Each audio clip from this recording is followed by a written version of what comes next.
What's up, ladies and gentlemen? Today we continue destroying the queen's pawn opening with this weird pawn move to s6. It seems there are more ways in which we can destroy white's pawn to d4 on the first move. This is kind of the second part of this video that I posted 2 days ago on this strategy. So be sure to hit the like button and subscribe, because what you're going to see is something crazy and new to your eyeballs, probably. But let's get started. Our first opening out of 5 different openings that we're going to look at is the delayed Polish defense. First of all, the normal Polish defense begins as follows: d4, then black plays the immediate pawn to b5, giving white the whole center, which we attack immediately with our bishop, asking white whether they are going to give up their important central pawn for our useless flank pawn. Even though this is a good defense, I find it to be very predictable starting this way. So instead of going pawn to b5, I suggest you go pawn to s6 once again. You have an option to transpose this into the Caro-Kann defense or any other relatable opening that I covered in my last video, which is why I like beginning with pawn to s6 on move 1. Anyways, speaking of d4 players, you're going to see them play pawn to c4, the top played move in the Lichess database, after which you can now go pawn to b5, which I would call the delayed Polish defense, even though it has no name, or for now you can call it the elbow defense. Anyways, the top played move, as you can see, is c takes b5, after which you just take back with your a pawn, and now you can see this is when they play pawn to e4, attacking your b5 pawn, so you can go bishop b7, attacking white's important central pawn. Like, seriously, I don't even know why most people take on b5. See, bishop takes b5 is the top played move in both the Lichess database and the Masters database, which is not good. I mean, to give up your central pawn for a flank pawn. I have knight f6 coming, pawn to e6, bishop e7 or bishop b4 and castle short. This would just be too simple for black. So even though bishop takes b5 is the top played move, it's just not good according to Stockfish. Anyways, the second most played move, which you're going to see most of your prepared opponents playing, is pawn to f3. And now your b5 pawn is under attack for real. I don't believe in pawn to c6, even though it is playable, because that hurts our light squared bishop. So the move that I want you guys to get used to is pawn to b4. Trust me with all your toes, there's no immediate way for white to win our b4 pawn. Let's say bishop d2 by white, we have pawn to e6, easy. They can play queen b3, the top played move, but we have knight c6, because if pawn to d5 comes, this will be a terrible blunder, guys, because of e takes d5, and after e takes d5, we can go knight d4, if queen c4, I mean, there are so many ways to kill a rat. We have queen f6, queen e7 check, pawn to c5 is also playable. But speaking of active chess, rather than playing reactively, I propose the move queen h4 check, provoking a weakness on the king side first, as you can see. And that's when you go queen f6. By the way, white can't even take our b4 pawn because we can simply take the bishop for free. And after queen takes, we have knight c2 check. And there's no escaping from Sobibo with a different spelling. And it just sounds funny to me. Anyways, white's queen is dead. So once again, after pawn to d4, just go s6. If pawn to c4, you still go b5, cb, ab, e4, bishop b7. And we just looked at what to do after bishop takes b5 and pawn to f3. But what if white plays pawn to d5, still wanting to take the b5 pawn? First of all, b4 is a decent move, but again, playing actively means developing your pieces on the most active squares. First, if pawn to b5, white will lose a free pawn, but if they play pawn to f3, the top played move, again we can just go pawn to b4, because this time if bishop d2, we can even play pawn to e5 in this position. Pawn takes by white will just help us have a solid pawn structure. Anyways, if queen b3, since this time we don't have knight c6 because of the d5 pawn, well, you can go c5 if you want, but knight s6 is the best move. If bishop takes, you take back with a bishop, of course. It seems like white will manage to win our pawn on b4, but tactically speaking, this is not good for white. At worst, we can just pin that bishop or probably go knight h5 with an intention of planting our knight on f4, or go queen h4 check, or even better, knight takes d5. You'll be able to see these kinds of tactics once you start solving a lot of puzzles. If e takes, you have queen h4 check, and you're going to end up winning back material. This is check. If knight c3, you have queen c4, you just simplify the game, and at the end of the day, you are going to get back your pawn and you'll be good to go. This pawn is not going anywhere because we have so many defenders. Anyways, the last line in the delayed Polish defense that I would love to show you is when white plays pawn to c4 and after pawn to b5, they don't take immediately, but they go pawn to e4. Well, you still go bishop b7, if pawn to d5. Look, the e4 pawn is still undefended. This will still be a great time to go pawn to e5. So you can see the game that started as a d4 opening eventually turns into a king's pawn game along the way. So this is one idea. If cb, you don't even have to take back immediately. I mean, just play active chess. Knight to f6 is more forcing, so that if ba, you're attacking your bishop, you can just simplify the game like that. Taking with the knight on a6 comes with great initiative. If knight c3 defending the e4 pawn, you have bishop b4 pinning that. Bishop d3, you go knight c5. You see the initiative that I was talking about. Black will be forced to start misplacing his pawns. And here you have all sorts of things. If bishop b1, for example, because we wanted to take that bishop anyways, you can just get back your pawn and you're good. This is simply waiting for black. Alright, so this is enough for the delayed Polish defense. Opening number 2, the delayed French defense version. This is where white starts with d4, then you still go pawn to s6, and after the top played move in the Masters Database, pawn to e4, you immediately go pawn to d5. Black can take, that's okay, and we're going to look at that. But what most people play in Blitz, Rapid, and Bullet, especially on Lichess, as you can see, is pawn to e5. This is when you can play pawn to e6 if you want, which kind of transposes the game back into the French defense. For example, if knight to f3, you can go pawn to c5. If pawn to c3, you have knight c6, bishop d3. I mean, you just continue playing everything that you do in the French defense. And you can see there are still some games that go like this in the Lichess database and also in the Masters database. So this is for French defense lovers. I don't play the French and I just don't care. But anyways, another way you can play this, instead of going pawn to e6 right away on move 3, you can just go pawn to c5, which is my favorite, by the way, because by challenging the d4 pawn early, you are indirectly challenging the e4 pawn as well. So they'll play pawn to c3, the top played move.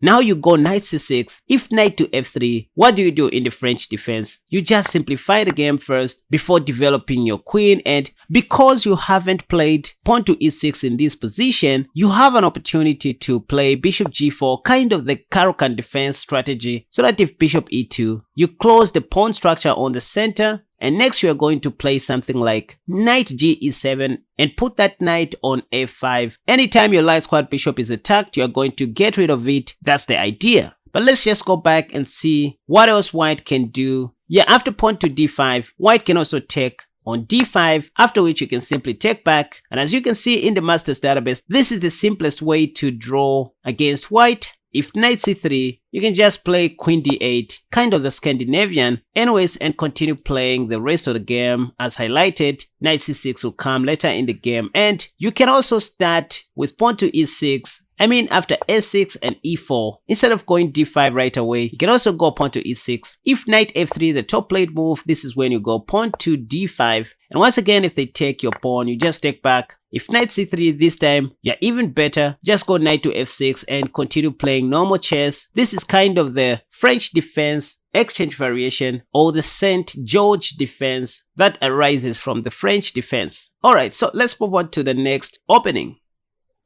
Opening number 3, the delayed Howis defense. For those of you who don't know the Howis defense, it begins with d4 and then pawn to e6. The main purpose of this move is to transpose to mainline openings without immediately showing your opponent your cards. Anyways, you still go pawn to a6 on the first move, being unpredictable. If c4, now this is when you go pawn to e6. Now guys, check the stats in the Masters database. You're going to see that black wins most of the times as compared to white, which is an indication of a good defense. So I'm not just making up these stuffs. Knight c3 is the top played move, after which you go pawn to d5. They will take, that's the top played move, after which you take back. And after knight to f3, I mean, you don't have to memorize these things. You can play knight to f6 if you want, or pawn to c6, solidifying your queen side. And this is where you will see most of your opponents, either in OTB games or on Lichess, playing the top played move bishop f4. Again, you can go bishop d6 or knight to f6 first, depending on your taste, but following the opening principles, it is always advantageous to develop your knights first before bishops. By the way, developing the knight in this line will allow us to get rid of white's London bishop, which is our main goal in most of these d4 setups. Just get rid of that bishop and put your light squared bishop on e6. You will thank me later. Knight e5 will be met with knight d7 and get rid of it immediately. Anyways, if pawn to e3, you go knight h5, you just want to get rid of that London bishop. If bishop g3, yep, you already know what to do. And now you put your light squared bishop on a6. That becomes a great big pawn, which we want. Our simple plan can go as follows: knight d7, queen c7, castle long, or maybe bishop e6. Again, knight e5 will be exchanged with our queen's knight, so no worries about that. Anyways, if queen b3, attacking our undefended pawn, see, because of our a6 pawn which we played on move 1, we have the possibility of going pawn to b5 right away instead of queen c7. If pawn to a4, just let them take and simplify the game for you. This is only good for black. So that's the Howey's defense for you guys. Let's look at another line that you may see in the Howey's defense.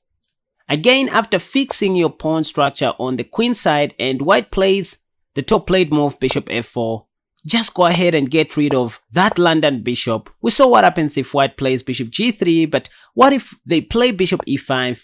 Again, you can go knight d7, and on the next move, capture that bishop. If knight takes e5, we hate this knight in the d4 opening. We don't want to ever entertain this knight. So the simple plan is just to retreat our knight to f6 and then play knight d7 to get rid of this active piece on e5. Anything is playable. You can start with g4 if you want. If they go pawn to g4, you know our plan. Let's say h4, you go knight d7. If pawn to f4, you take that knight, getting rid of white's only most active piece. If f takes e5, you now go bishop e6. Anything is playable. You can see again your light squared bishop becomes a big attractive pawn on e6. Again, you are going to see white playing queen b3. The moment you stop defending the b7 pawn with your light squared bishop, let's say queen b3, you just go pawn to b5 because of this pawn to s6. This time there is no pawn to a4 because we can simply capture the free pawn on g4. So white has to go back, after which we go queen d7. Next, we may even castle long if we want, or keep on developing our minor pieces. If I were you, I would delay castle due to these advanced pawns. So just wait and play with your minor pieces just like white.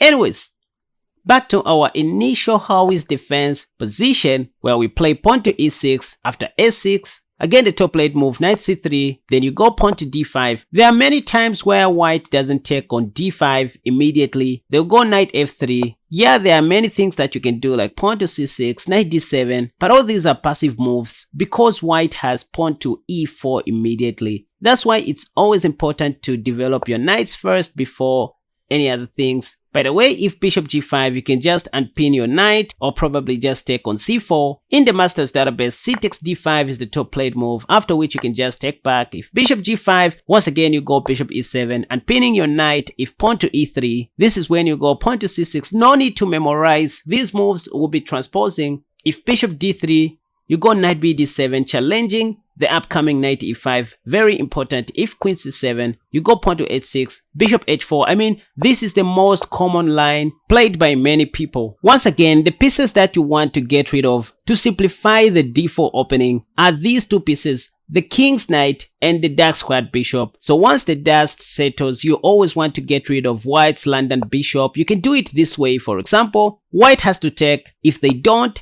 you just get rid of that bishop and then you go knight f6. If they go knight e5, you can get rid of this active piece once again with knight d7 if you want. But hey, just continue developing your minor pieces. If f4, you go bishop d6. You are going to take that knight with your bishop. Whoops! Your other bishop is under attack, so bishop c8, and after something like pawn to e4, this is when you can do a massive simplification on the center. Bishop takes, pawn takes, and then queen d4 check, you get back your pawn on the next move. Here you're just simply playing chess, and the best player should win. Anyways, Opening number 4, the delayed perk defense version. So here is where white starts with d4 once again. Then you go pawn to s6, because what else? This time they choose to go back to e4, the top played move. And now you go pawn to d6. This is so unpredictable, guys. If knight to f3, you still go knight f6, attacking the e4 pawn. If knight c3, there are so many things that you can do. Pawn to g6, bishop g7 and castle short, or pawn to b5 immediately. But what I like doing in the perk defense is to get rid of my light squad bishop first, like the way we do in the Caro-Kann defense. Anytime my light squad bishop is challenged, I just get rid of it and then play pawn to e5 next, or even knight c6, that's okay. If de, I take back. Bishop g5, I go bishop e7, rook d1, I go knight b d7. Next, I want to play c6 to control the d5 and the b5 squares. If castle short, I can castle short or play queen c7 and later on castle short. Again, this looks like the rat defense if you think about it. Guys, if you want to know more about the perk defense, I suggest that you watch this video that has popped up in the card above. Your eyeballs will be happy and you will thank me later. Let's move on to the last opening. Opening number 5, our last opening of the day, the delayed Nimzo Wish defense version. This is where white starts with d4, then you still go s6. They are more likely to go back to e4, after which you play knight c6 instead of going for the delayed Caro-Kann defense or the delayed Alekhine. You just go knight c6. One of the top played moves is pawn to c4 in the Lichess database, after which I suggest you go pawn to e5 immediately. That's the idea. If pawn to d5, Nimzo Wish defense players know our main strategy here, to get rid of the dark squared bishop first and then relocate our queen's knight to the king side later in the game. Let's say knight to f3, you go pawn to d6 first. If bishop d3, you go knight to f6. Let's say castle short, you castle short as well. If bishop g5, you always have knight g6. That was the main idea. If pawn to h3, maybe stopping bishop g4, you always have pawn to h6. If they go back, now that there's too much pressure on c5, this is when you can go pawn to b6. And whenever you see pawn to a4, it is high time you lock the queen side completely. And lo, we are back into the Nimzo Wish defense, which I presented in the video that has popped up in the card above. Our simple middle game strategy is to put one of our knights on the juicy f4 square and play pawn to f5 given a chance. Ladies and gentlemen, let me know which elbow defense you liked in today's video. As for me, I like the delayed Polish defense more than the other elbow openings that I presented. Be sure to hit the like button and subscribe to my channel if you are new. Until next time, bye bye.